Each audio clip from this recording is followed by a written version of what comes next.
What if I'm not good enough? What if I fail? Comes up time and time again, and I'd be lying if I said I've never said that or felt that. For example, I literally just bumped into someone who I used to work with in public health, and they were like, "Oh, I can't believe I haven't seen you in ages. Like, I remember you left to start your own thing." And it got me thinking about my thoughts about, oh, am I good enough? Will I fail? And I was chatting to someone about this yesterday who said,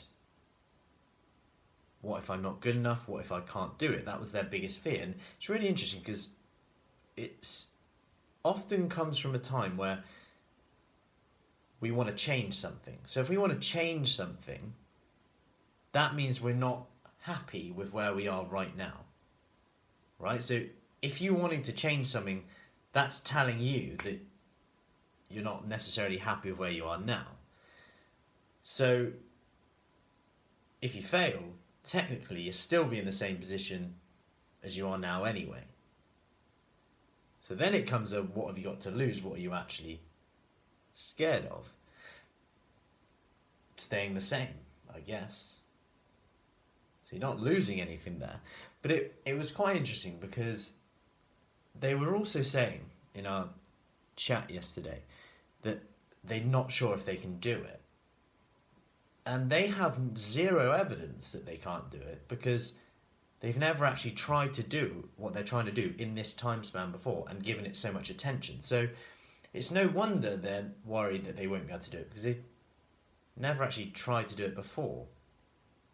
So technically, it's actually made up. They have there's no evidence that they won't be able to do it because they've never actually put their mind to it and done it like the way they're doing it now for this individual who was talking about their goals and what they're trying to achieve with their fitness, etc.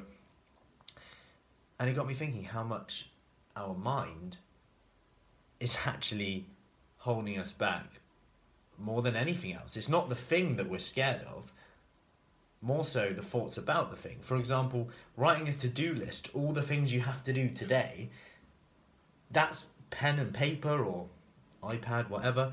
That in itself has no ability to actually overwhelm you, stress you out. It's just your thoughts about the to-do list. But in reality, it's rarely as bad, or it's rarely ever as bad as you think it will be. Think of all the things that have gone wrong in the past. You're still here. They're probably not as bad as you thought they might have been. 2 days later, you might have forgotten about it.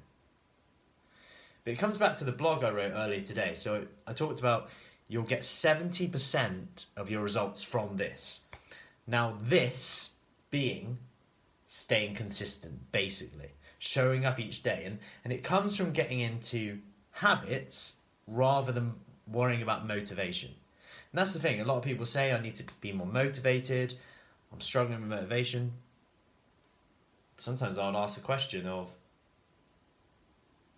why is it you want to achieve X?